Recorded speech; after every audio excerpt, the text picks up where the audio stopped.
हम जो topic start करेंगे वो है फिजिकल केमिस्ट्री में chemical kinetics. Chemical kinetics basically होता क्या है, जैसे हम केमिस्ट्री में रिएक्शंस पढ़ते हैं ऑर्गेनिक केमिस्ट्री में, तो रिएक्शंस में रिएक्टेंट रिएक्ट होते हैं और प्रोडक्ट फॉर्म करते हैं, बट ये रिएक्शंस कभी बहुत फास्ट होती है और कभी बहुत स्लो होती है। तो ये जो फास्ट एंड स्लो मतलब कि जो स्पीड ऑफ रिएक्शन होती है, इसकी स्टडी को केमिकल काइनेटिक्स कहते हैं। जैसे यहाँ पे लिखा है कि the study of reaction rates. जब आप मार्केट जाते हैं और कुछ सामान लेते हैं तो उसका एक पर्टिकुलर रेट होता है, जैसे कि 5 रुपीज़ पर ग्राम और 5 रुपीज़ 50 रुपीज़ पर केजी, इस तरह से। तो वैसे ही रिएक्शंस के केस में भी रेट्स होते हैं कि कितना अमाउंट प्रोडक्ट का फॉर्म हुआ है कितने समय में, या कितना अमाउंट ऑफ रिएक्टेंट कंज्यूम हुआ है या कन्वर्ट हुआ है प्रोडक्ट्स में कितने समय में। तो इस तरह रेट निकाला जाता है। The study of reaction rates, how fast does a reaction proceeds and what factors affect it, ये स्टडी करेंगे हम केमिकल काइनेटिक्स में। Secondly, a measure of change of concentration of reactant और product as a function of time, मतलब कि time के साथ साथ रिएक्टेंट का अमाउंट और प्रोडक्ट का अमाउंट कितना चेंज हो रहा है ये हम नोट करते जाते हैं किसी रिएक्शन के लिए। तो वो एक डेटा देगा, एक ग्राफिकल रिप्रेजेंटेशन तैयार होगा उस डेटा से, जिसे हम कह सकते हैं कि हमने उस रिएक्शन का काइनेटिक्स स्टडी किया है या फिर रेट या स्पीड को मॉनिटर करके उसके ऑब्जर्वेशंस नोट डाउन किए हैं।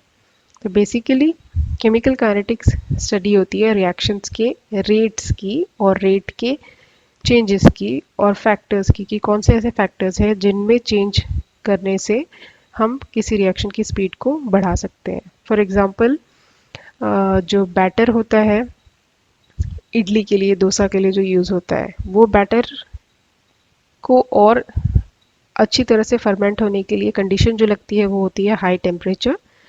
मतलब कि समर में या फिर जब थोड़ा सा हॉट एंड ह्यूमिड टेम्परेचर होता है, उस समय पे वो ज़्यादा अच्छे से फर्मेंट होता है। रिएक्शन ऑफ फर्मेंटेशन प्रोसेस जो होते हैं वो फास्टर हो जाते हैं, तो वहाँ पर स्पीड बढ़ रही है। लेकिन अगर आप आसपास का जो कंडीशंस है वो लो टेम्परेचर कर देंगे तो ऑटोमेटिकली वो प्रोसेस स्लो डाउन हो जाता है। फ्रिज के अंदर रख के कभी आप डोसे या इडली का बैटर फास्ट फर्मेंट नहीं कर सकते। रीज़न क्या है? Because it needs higher temperature. तो टेम्परेचर एक फैक्टर है जो रेट को अफेक्ट करता है। ऐसे ही कैटलिस्ट, आप सभी को पता है कि catalyst is something which is added to a reaction. It never participates in reaction but it changes the speed of reaction और रेट ऑफ रिएक्शन, उसे बढ़ा देगा। जो रिएक्शन 1 घंटे में हो रही है उसे आधे घंटे में कंप्लीट करेगा।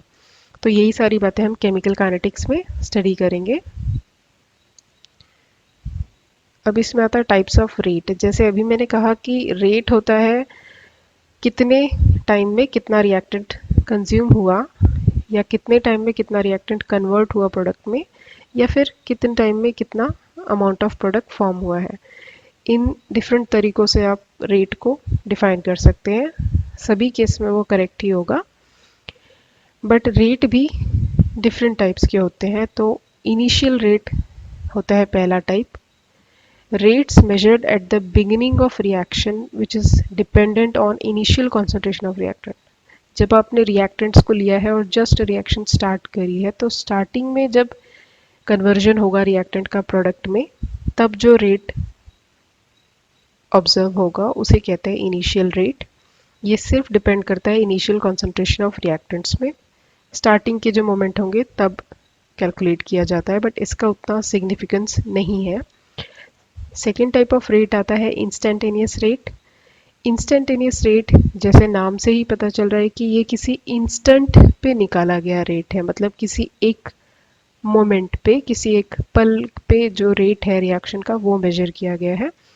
तो rates measured at any point during the reaction. एक रिएक्शन हो रही है जो सपोज 2 बजे से लेके 3 बजे तक कंटिन्यूसली चल रही है पूरा 1 घंटा, बट हमने 2:15 और 30 सेकेंड पे उसका रेट क्या था वो निकाला है अगर, तो उसे कहते हैं इंस्टेंटेनियस रेट, क्योंकि हमने 2:15 और 30 सेकेंड के इंस्टेंट पे क्या रेट था वो पता किया है, मतलब उस समय पे कितना रिएक्टेंट कन्वर्ट हो चुका था वो निकाला है, that is instantaneous rate for that reaction.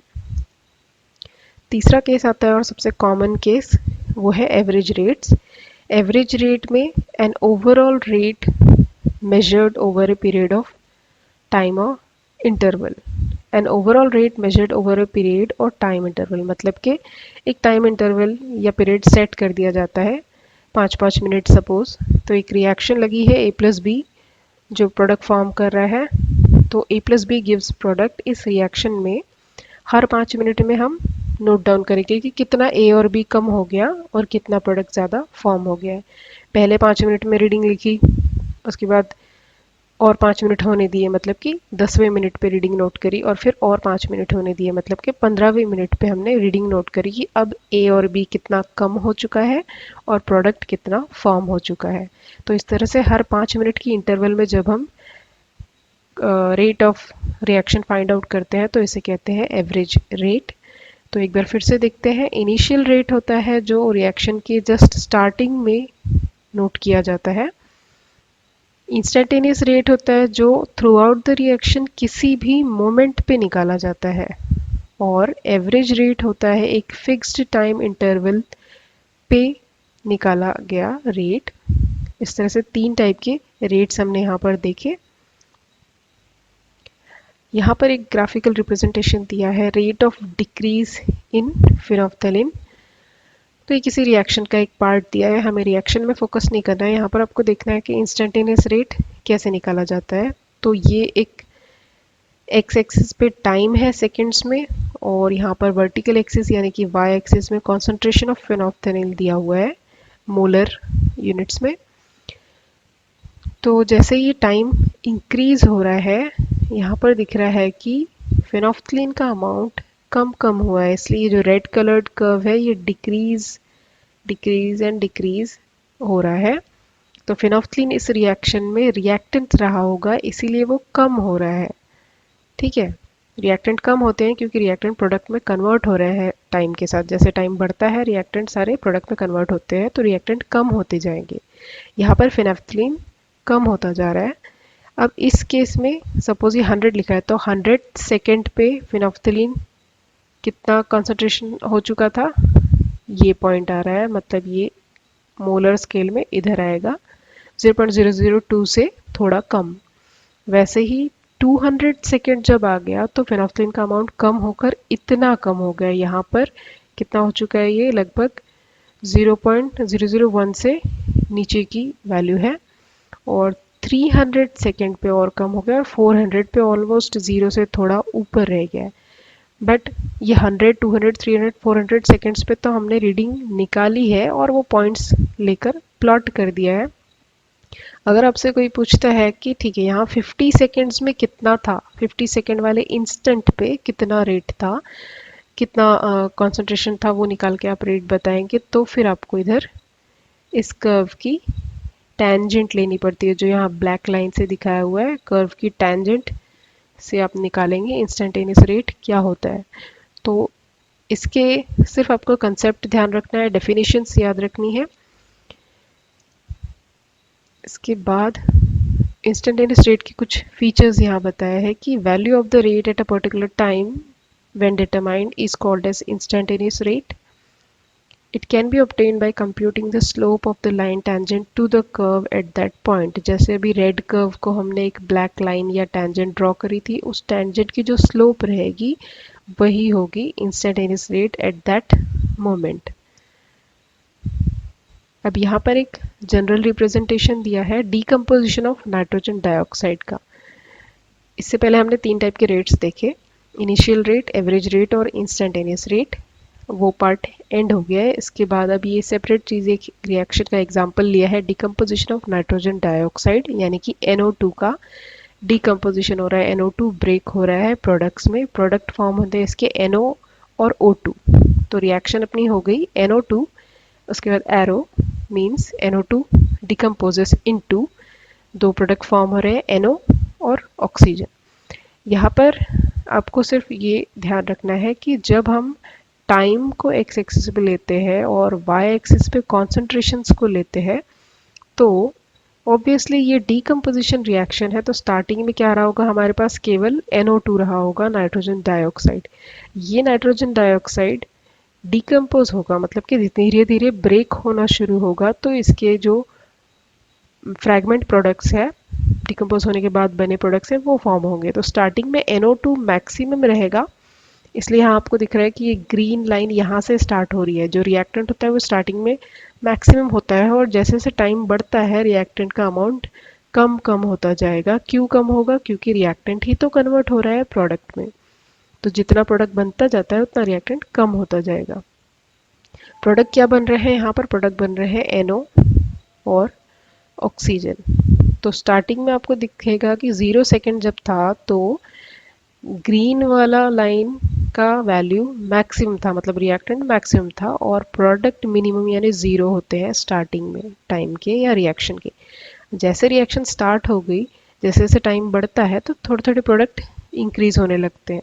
यहाँ पर पिंक कर्व ऑक्सीजन का अमाउंट बता रहा है, तो टाइम के साथ साथ ऑक्सीजन ऐसे इंक्रीज होता जा रहा है। उसी तरह से ब्लू लाइन बता रही है कि जो प्रोडक्ट है NO, नाइट्रोजन ऑक्साइड, वो इंक्रीज हो रहा है टाइम के साथ साथ इस तरह से। ठीक है, तो इस ग्राफ से आपको सिर्फ ये ध्यान रखना है कि जब हम टाइम का और concentration of reactant and products का प्लॉट बनाएंगे तो हमेशा प्रोडक्ट का इंक्रीज मिलता है, बिकॉज स्टार्टिंग में प्रोडक्ट्स नहीं होते, स्टार्टिंग में सिर्फ रिएक्टेंट होते हैं, और जैसे रिएक्शन होती जाती है रिएक्टेंट कम कम होता जाता है, क्योंकि वही तो कन्वर्ट हो रहा है प्रोडक्ट्स में, और प्रोडक्ट्स बढ़ते जाते हैं। तो प्रोडक्ट का कर्व हमेशा ऐसा इंक्रीज होता मिलेगा, 0 से लेके हाई तक जाता हुआ, और रिएक्टेंट का जो कर्व है वो हाईएस्ट पॉइंट से लो तक जाता हुआ मिलेगा। ये रहा एक जनरल प्लॉट, जब रिएक्शन होती है तो टाइम के साथ साथ कैसे रिएक्टेंट एंड प्रोडक्ट चेंज होते हैं उसका। हमने एग्जांपल यहाँ लिया था डिकम्पोजिशन ऑफ NO2, जिससे NO2 ब्रेक हो रहा है NO और ऑक्सीजन में। तो NO और ऑक्सीजन के ब्लू एंड पिंक कर्व्स बढ़ रहे हैं क्योंकि वो प्रोडक्ट्स हैं, और NO2 का कर्व नीचे आ रहा है क्योंकि NO2 रिएक्टेंट है और वो टाइम के साथ कम हो रहा है। अब आता है इसका क्वांटिटेटिव पार्ट। अभी तक जो हम पढ़ रहे थे वो क्वालिटेटिव था, जब हम किसी चीज़ को कंपेयर करते हैं, किसी चीज़ का थियरी पढ़ते होते हैं, तो वो होता है उसका क्वालिटेटिव पार्ट। अब हम उसके कैलकुलेशन वाले पार्ट में जा रहे हैं, मीन्स फॉर्मूला और इक्वेशंस वाले पार्ट में, that is quantitative part of rate of reaction. तो एक्सप्रेशन ऑफ रिएक्शन रेट्स, अब यहाँ एक जनरल सी रिएक्शन दी हुई है, AA plus BB gives CC plus DD। यहाँ पर जो स्मॉल लेटर्स लिखे हैं ABCD, ये कोएफिशिएंट्स है। जैसे रिएक्शन में आगे होता है ना, नंबर लिखा होता है, ट्वाइस CO2 प्लस 3 ऑक्सीजन, तो ये 2 3 की जगह पे स्मॉल लेटर्स लिए हैं, और कैपिटल ABCD यहाँ पर कुछ भी केमिकल स्पीशीज हो सकती है। जनरल एक रिएक्शन ले रहे हैं। The reaction rate can be written in a number of different but equivalent ways। ये बहुत important है ध्यान रखना कि ऐसे किसी भी रिएक्शन का रेट जो है वो आप कितने तरीकों से बता सकते हो, जितने रिएक्टेंट और प्रोडक्ट है रिएक्शन में उतने तरीकों से। अभी इस रिएक्शन में 2 रिएक्टेंट है और 2 प्रोडक्ट है, मतलब टोटल 4 स्पीशीज है, तो हम इसका रेट 4 इक्वेशन से बता सकते हैं। नीचे दिए गए equations, rate is equal to minus Q, क्योंकि रिएक्टेंट टाइम के साथ कम होता है, रिड्यूस होता है, इसलिए माइनस, और फिर आपको करना है रेसिप्रोकल ऑफ कोएफिशिएंट। पहला रिएक्टेंट था A, उसके आगे कोएफिशिएंट था A, स्मॉल a, तो आपने कोएफिशिएंट को रेसिप्रोकल करना है, और differential of first reactant divided by dt। ये हुआ रेट का expression in form of first reactant. अब सेकेंड रिएक्टेंट लेंगे तो फिर से माइनस आएगा, बिकॉज वो भी रिएक्टेंट है, वो भी समय के साथ कम हो रहा है। फिर रिएक्शन में जो कोएफिशिएंट नंबर था उसका रेसिप्रोकल आएगा, उसके बाद आएगा change in concentration of B divided by change in time, मतलब differential of B by differential of T time. ये हो गए रिएक्टेंट के एक्सप्रेशंस। अब यही रेट ऑफ रिएक्शन आप प्रोडक्ट के फॉर्म में बताना चाहते हैं, तो प्रोडक्ट बढ़ता है समय के साथ, इसलिए +1/C D C by D T, और वैसे ही last product plus 1 by D D D by D T. तो ये हुए expressions in different ways but equivalent ways, मतलब कि रेट का वैल्यू अगर 10 मोल्स पर सेकेंड आ रही है तो ए का फॉर्मूला यूज़ करके भी वो 10 ही आएगा, बी का यूज़ करके भी 10 ही आएगा, सी का भी 10 ही आंसर देगा, और डी का आप इक्वेशन यूज़ करोगे तब भी वो 10 ही आने वाला है। तो इसका कहने का मतलब ये है कि एक रिएक्शन में जितने रिएक्टेंट या प्रोडक्ट होते हैं उन सभी से एक एक एक्सप्रेशन बनता है, और ये सारे एक्सप्रेशंस रेट ऑफ रिएक्शन ही निकालेंगे, बट वैल्यू सेम ही आएगी रेट की, चाहे आप ए को लेकर निकाले, बी से निकाले, सी से निकाले या डी से निकाले। सो आई होप ये क्लियर हो रहा है। अगर कहीं पर कुछ डाउट आता है तो आप कमेंट सेक्शन में लिखें आपके डाउट्स, वो ज़रूर आपको क्लियर होंगे, रिप्लाई वहाँ पर मिलेगा आपको। और चैनल सब्सक्राइब कर लेना है सो दैट कंटिन्यूसली इसके आगे जो भी वीडियोस अपलोड होते हैं तो आपको उसका अपडेट मिलता रहेगा। नोटिफिकेशन बेल भी क्लिक कर देनी है, और कुछ स्टूडेंट्स जिनको ये चाहिए या जिनके ये बेनिफिशियल हो सकता है ये, तो उन तक आपको ये पहुंचाना है, शेयर करना है ज़रूर। अब यहाँ पर एक एक्चुअल एग्जांपल दिया है। अभी तो हमने जनरल रिएक्शन देखी थी ए बी सी डी की, वही फॉर्मूला वही पैटर्न अप्लाई करके अब हम यहाँ रेट ऑफ रिएक्शन निकालेंगे किसी एक्चुअल रिएक्शन का। तो एक रिएक्शन जो ली है वो है N2O5 का डिकम्पोजिशन जो बनाता है NO2 और ऑक्सीजन। इस रिएक्शन में आपको कोएफिशिएंट भी दिख रहे हैं, ट्वाइस N2O5 है, 4 NO2 है और 1 ऑक्सीजन है। पहला हम निकालेंगे rate of reaction in terms of N2O5, but N2O5 क्या है, रिएक्टेंट है, तो रिएक्टेंट कम होते हैं टाइम के साथ, इसलिए हम इसे कहते हैं rate of disappearance of N2O5। N2O5 कम हो रहा है इसलिए rate of disappearance of N2O5। लिखते वक्त कैसे लिखेंगे, माइनस और यहाँ पे N2O5 by delta T, delta N2O5 by delta T. तो ये rate of disappearance of N2O5 लिखा है कि N2O5 कम होता है, तो उस रेट को कैसे लिखेंगे, कम हो रहा है इसलिए माइनस, और differential of N2O5 concentration, square bracket यानी कॉन्सेंट्रेशन, नीचे डिफरेंशियल ऑफ टाइम। वैसे ही NO2 और O2 फॉर्म हो रहे हैं, तो NO2 का फॉर्मेशन का rate of formation of NO2 हो जाएगा plus del NO2 by del T, rate of formation of O2 हो जाएगा plus del O2 by del T. ये रेट ऑफ फॉर्मेशन और रेट ऑफ डिसअपियरेंस है जो इंडिविजुअल स्पीशीज़ के लिए होता है, ये रेट ऑफ रिएक्शन नहीं है, इसलिए हमने यहाँ पे कोएफिशिएंट्स का कुछ भी रेसिप्रोकल ऐड नहीं किया है। अब आता है लास्ट स्टेप जहाँ पे हम रेट ऑफ रिएक्शन निकालेंगे। तो stoichiometric relationship of these rates, stoichiometric बोलने का मतलब है कि अब हम यहाँ पे ये कोएफिशिएंट्स 2, 4, 1 जो है ये कोएफिशिएंट्स को भी लेने वाले हैं, तो वो स्टोइकियोमेट्रिक रिलेशनशिप होगा जहाँ पे इनका आपसी रेशो या कोएफिशिएंट इन्वॉल्व होने वाला है। तो अब आ गया rate of reaction is equal to 1/2 Q, क्योंकि यहाँ पे 2 था कोएफिशिएंट, और जो भी कोएफिशिएंट होता है जिस रिएक्टेंट के सामने उस रिएक्टेंट के रेट टर्म के आगे उस कोएफिशिएंट का रेसिप्रोकल लगेगा। तो 1/2 of rate of disappearance of N2O5 is equal to, बीच में इक्वल टू आएगा क्योंकि हमने ऐसा पिछले स्लाइड में पढ़ा है कि जितने भी रिएक्टेंट या प्रोडक्ट अवेलेबल होते हैं रिएक्शन में उन सभी से एक्सप्रेशन बनता है रेट ऑफ रिएक्शन निकालने का, और सभी से वैल्यू भी सेम ही मिलती है। सेकेंड है यहाँ पे प्रोडक्ट है तो प्लस रहेगा, और NO2 del NO2 by del T, और उसके आगे आएगा कोएफिशिएंट का रेसिप्रोकल यानी 1/4। तो rate of reaction in terms of NO2 हो जाएगा 1/4 into del NO2 by del T. Last product है ऑक्सीजन, ऑक्सीजन के फॉर्म में लिखेंगे तो del O2 by del T. यहाँ पे ऑक्सीजन के आगे कोई भी कोएफिशिएंट नहीं है, 1 है सिर्फ, तो इधर कुछ भी रेसिप्रोकल हमने ऐड नहीं किया है। सो ये हुआ। अभी तक हमने यहाँ पर क्या क्या देखा है इस क्लास में, केमिकल काइनेटिक्स की स्टडी, केमिकल काइनेटिक्स स्टार्ट किया, उसमें देखा कि रिएक्शंस की जो स्पीड होती है कि वो फास्ट है, स्लो है, और क्यों स्लो है, कैसे फास्ट किया जा सकता है, वो सभी को हम स्टडी करते हैं केमिकल काइनेटिक्स में। इसमें स्टार्टिंग में हमने रेट देखा कि रेट क्या होता है। Rate is change in concentration of reactant और प्रोडक्ट विथ टाइम। रेट्स तीन टाइप्स के होते हैं, initial rate, instantaneous rate and average rate. Average rate most commonly used term रहेगा throughout the chapter and this portion of syllabus. उसके बाद हमने देखा कि किस तरह से रेट का इक्वेशन बनाया जाना चाहिए, quantitative part of reaction rates. तो रेट इंडिविजुअल रिएक्टेंट और प्रोडक्ट का जब आप लिखेंगे तो उसमें कोएफिशिएंट का टर्म नहीं आता है, जैसे यहाँ पे भी दिख रहा है कि जब हमने इंडिविजुअली निकाला तो उसमें हमने कोएफिशिएंट नहीं अप्लाई किया था। बट जब आप रेट ऑफ रिएक्शन निकालते हैं इन टर्म्स ऑफ प्रोडक्ट और रिएक्टेंट तो उसमें कोएफिशिएंट का रेसिप्रोकल आपको मल्टीप्लाई करना पड़ेगा। साथ ही साथ एक बात ध्यान रखनी है कि रिएक्शन का रेट जब निकलता है तो वो चाहे किसी भी रिएक्टेंट के एक्सप्रेशन से निकाला जाए या प्रोडक्ट के एक्सप्रेशन से निकाला जाए, इनकी वैल्यूज सेम ही आएगी, बिकॉज रेट ऑफ रिएक्शन एक ही होता है।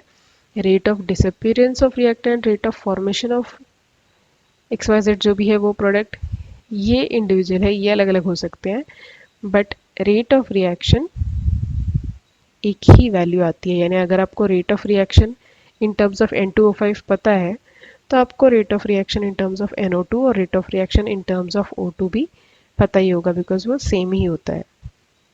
So thank you for watching this video। अगर आप चाहते हैं कि आपको ये कंसेप्ट और बेटर समझे तो 2-3 बार इसे फिर से देखना है या आप डाउनलोड करके रख सकते हैं और उसके बाद में इस पे बेस्ड कुछ क्वेश्चंस के आंसर फाइंड आउट करें तो आपको और भी अच्छे से ये याद रहेगा। मिलते हैं नेक्स्ट क्लास में आगे का और पोर्शन देखने के लिए। काफ़ी इंटरेस्टिंग है चैप्टर और नेक्स्ट क्लास में आपको इसका ग्राफिकल एनिमेटेड वीडियो भी देखने मिलेगा, जिससे आपको और बेटर समझेगा कि कैसे चेंजेस होते हैं और कैसे जो स्पीड ऑफ रिएक्शन है ये एक सिग्निफिकेंट रोल प्ले करती है किसी भी केमिकल रिएक्शन के लिए।